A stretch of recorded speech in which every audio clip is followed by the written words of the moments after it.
Hello friends, thumbnail और title देख के समझ गए होंगे कि मैं अपनी गाड़ी सेल करने जा रहा हूं।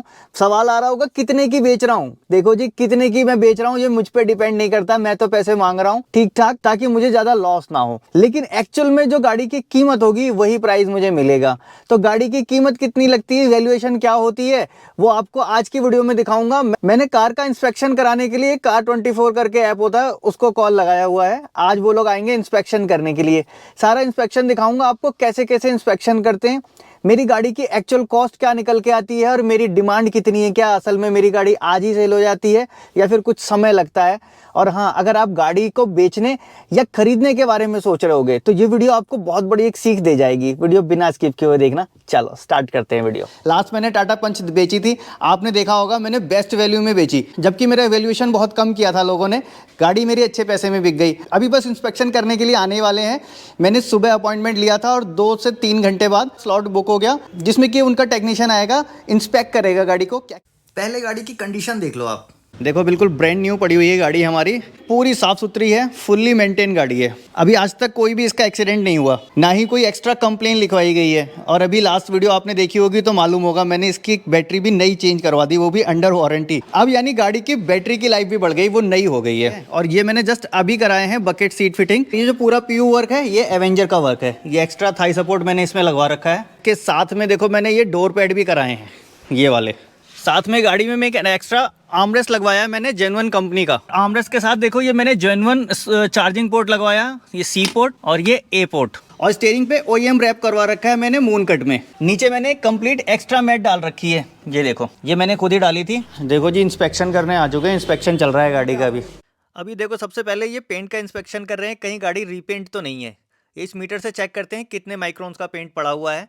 ओरिजिनल जो कंपनी का पड़ता है और इसके ऊपर जो दोबारा कराते हैं तो इसमें डिफरेंस आ जाता है। तो इससे ये लोग पता कर लेते हैं यार ये गाड़ी यहाँ से पेंट है। भले आप कहीं भी पेंट क्यों ना करा लो, आप ऑथराइज सर्विस सेंटर जाओ या जहाँ मर्जी करा लो, इतना डिफरेंस आ ही जाएगा कहीं भी आप चेंज कराते हो। बाकी गाड़ी एक्सीडेंटल है या नहीं है, इसके लिए ये रबर बीटिंग हटा के देखते हैं। इसके अंदर स्पॉट पंचिंग होती है, स्पॉट पंचिंग को मैच करते हैं कि वो एक्यूरेट है। कई बार वो पूरा पीस अगर चेंज होता है तो स्पॉट पंचिंग नहीं आ पाती। दूसरी चीज़ है गाड़ी की पिक्चर, ये सारी चीज़ें ये लोग डाल के अपलोड करेंगे ऐप पे। इनके पास एक ऐप होता है और जब ये लोग इंस्पेक्शन करते हैं एक्चुअल में ये कमियां ढूंढ रहे होते हैं।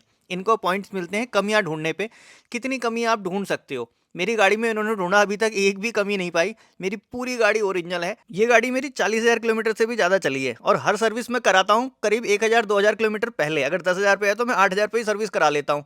सर्विस वाले देख के कंफ्यूज हो जाते हैं, वो कहते हैं साहब ये इतनी चली हुई गाड़ी ऐसी मेंटेन कैसे है। मेन क्या चेक होता है, गाड़ी की बॉडी। बाकी सर्विस रिकॉर्ड में भी सारी चीज़ें आती हैं। कई बार अगर किसी ने बाहर कुछ काम करा रखा है तो वो सर्विस रिकॉर्ड में नहीं आता है, तो इनको अपने हिसाब से पूरा इंस्पेक्शन करना है। हम क्या बताते हैं वो एक अलग मैटर है। हमसे वैसे ही लोग पूछते भी नहीं कि क्या कराया क्या नहीं कराया, कुछ नहीं, अपने आप बनाते हैं रिपोर्ट। गाड़ी का स्पेयर व्हील है, ये लोग चेक करते हैं कि यूज़ हुआ है या नहीं हुआ है। और बाकी के जितने भी टायर होते हैं उनकी सबकी डेप्थ लेते हैं। उसकी डेप्थ से पता लगता है कि गाड़ी के टायर में घिसावट कितनी है। और एक बात ध्यान रखना, आपके गाड़ी का ओडोमीटर, गाड़ी कितनी चली हुई है, और टायर की घिसावट, ये दोनों चीज़ों को मैच करके देखते हैं। ये अंदाज़ा लगाते हैं कि आपकी गाड़ी कहीं रफ ड्राइव तो नहीं की गई है, कहीं आपने बहुत ज़्यादा दबा के तो नहीं चलाई है। मेरी गाड़ी के टायर अभी भी इतने घिसे हुए हैं जितने कि 10,000-20,000 किलोमीटर चलने में लोग घिस देते हैं, जबकि मेरी गाड़ी 40,000 चली हुई है। इन्होंने 2-3 बार मीटर लगा के नापा, फिर मीटर देखा कि 40,000 किलोमीटर, हाँ जी 40,000 किलोमीटर चली हुई है। इंजन को इंस्पेक्ट करने से पहले ये लोग टेस्ट ड्राइव लेते हैं। टेस्ट ड्राइव लेने के बाद इंजन थोड़ा सा टेम्परेचर पे आ जाता है, तब इसकी हकीकत पता चलती कि अभी कंडीशन में कैसी है।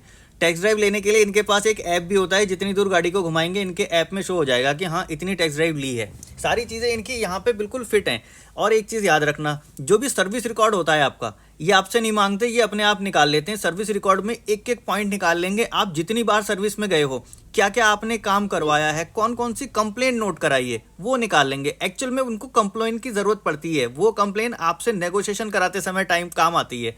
जैसे कि मान लीजिए आपने ओवर हीटिंग की प्रॉब्लम लिखवाई कि गाड़ी ओवर हीट हो रही है, 2-3 बार आपने रिपीट की, बस वो पॉइंट इनको मिल गया। ये आपको बोलेंगे आपकी गाड़ी तो ओवर हीट होती थी, इतनी बार आप गए हैं।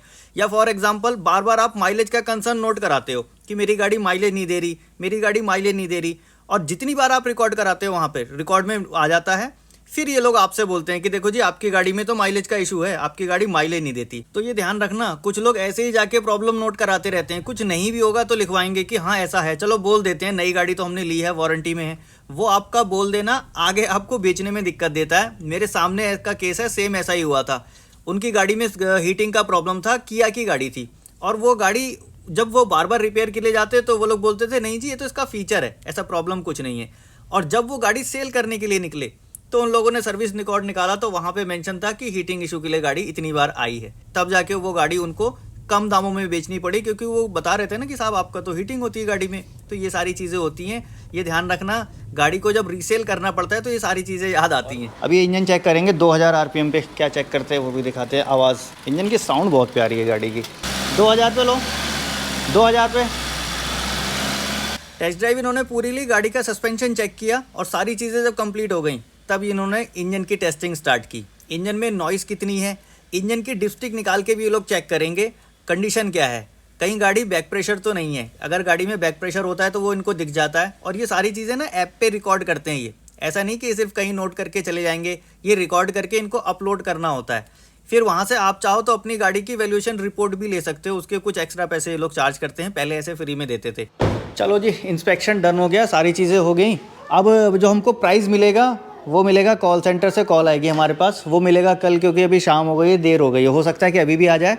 बाकी वीडियो कंटिन्यू करते हैं, जैसा प्राइस मिलता है वो बताते हैं। अब देखो इंस्पेक्शन हो गया, 2 दिन बाद मेरे पास कॉल आता है, जो इंस्पेक्शन आपने कराया था अब उसकी वैल्यूएशन का मैं इंतजार कर रहा था कि क्या वैल्यू ये लोग लगाते हैं। और इनका एक जो ऐप है ना, वो पहले से इस पे मैंने बुक किया था, उस ऐप पे मेरी गाड़ी की डिटेल दिख भी रही है। एक्चुअल में एक प्राइस ट्रेंड इस टाइप का दिख रहा है, लेकिन मुझे लगा कि ये लोग फोन पे बताएंगे कि इतना वैल्यू आपकी गाड़ी की लगी है। लेकिन पहले कॉल में क्या करते हैं, ये वैल्यू नहीं बताते, पहले आपसे आपका मन लेने आते हैं। सेम वैसे ही काम करते हैं जैसा कोई भी डीलर या कोई पर्सनल बायर काम करेगा। ये मुझसे कहने लगे जी गाड़ी तो बहुत अच्छी है आपकी, बहुत तारीफ करने लगे, सब कुछ ठीक है, इसमें तो कोई कमी निकली नहीं। क्योंकि एक्चुअल में मेरी गाड़ी में कोई भी कमी नहीं निकली, हर सर्विस टाइम से पहले हुई है। जो चीज चेंज करने का रिकमेंडेशन अभी आगे था, मैंने पहले ही चेंज करा दिया। मतलब सर्विस रिकॉर्ड एकदम परफेक्ट। जब से ये गाड़ी खरीदी गई तब से कोई ऐसी मेजर प्रॉब्लम मैंने रिकॉर्ड नहीं कराई कि साहब ये लिख लीजिए मेरी गाड़ी में ये दिक्कत आ रही है या फिर इसको रिसॉल्व कर दीजिए। हाँ, एक नट लूज रहने वाली प्रॉब्लम जरूर लिखवाई थी, लेकिन वो उनसे सॉल्व भी नहीं हुई, वो मैंने खुद ही कर दिए थे। एक नट लूज रह गया था, वो एक माइनर सी चीज थी। अब इसके अलावा देखो मैंने एक और काम किया, मैंने OLX पे भी ऐड चलाए, ऐड पे भी अपनी जो मैंने डिमांड थी वो लिख दी।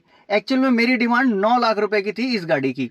अब इन्होंने भी मुझसे कॉल पे यही पूछा कि कितनी डिमांड है। मैं बोला था पहले भी बताया था, अभी भी बता रहा हूँ, 9 लाख रुपए की डिमांड है, इससे नीचे होगी तो मैं नहीं बेचूंगा।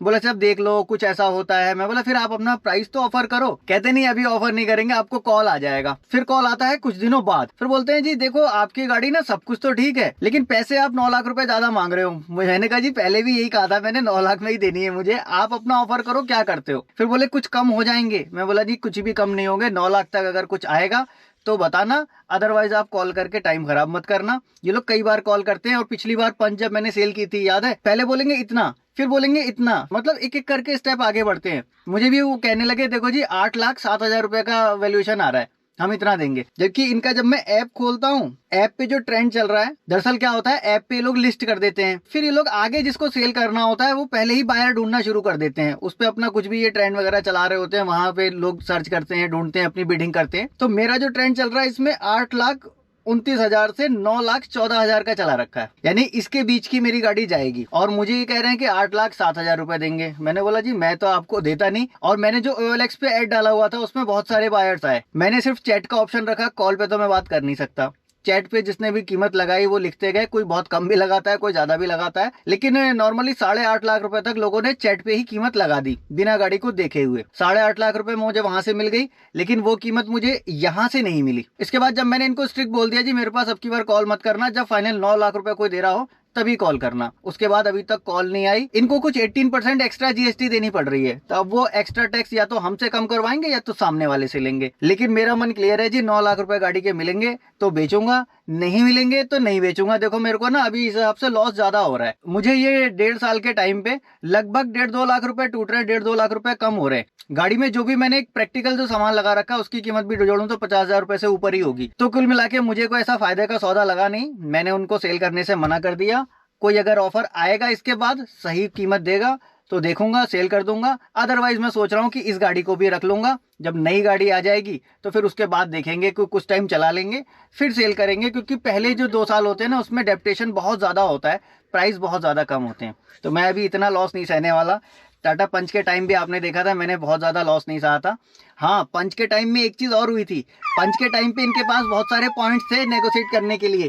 ये बोलते थे कि ये देखो इसमें ये प्रॉब्लम थी, वो प्रॉब्लम थी, क्योंकि मैंने वो प्री ओन्ड कार ली थी। पहले जो फर्स्ट बायर थे उन्होंने भी बहुत सारी प्रॉब्लम लिखवाई थी, माइलेज माइलेज माइलेज, उसमें माइलेज का कंसर्न लिखा हुआ था। मैंने वीडियो बनाई थी, वो भी दिखाया कि माइलेज, तो इन लोगों को पता था कि माइलेज का कंसर्न ऐसा करके तो नेगोशिएशन करने की कोशिश कर रहे थे। लेकिन यहाँ पे इनके पास कोई भी पॉइंट नहीं था, ना ही वो कुछ ऐसा बोले कि ऐसा है या वैसा है, गाड़ी ऐसी है, कुछ नहीं। बस इतना जरूर बोल रहे थे कि साहब एक्स शोरूम प्राइस पे हम लोग वैल्यूएशन करते हैं, उसके ऊपर गाड़ी कोई कितना भी लगाए माने वो एक्स शोरूम प्राइस पे जाती है। मैं बोला नहीं जी, ऐसा नहीं होता, एक्स शोरूम प्राइस पे हमें गाड़ी मिलती नहीं है।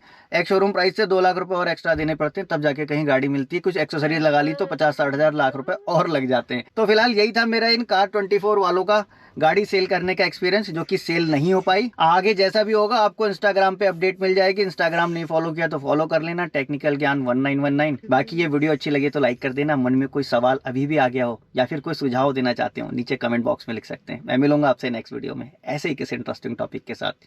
Thanks for watching.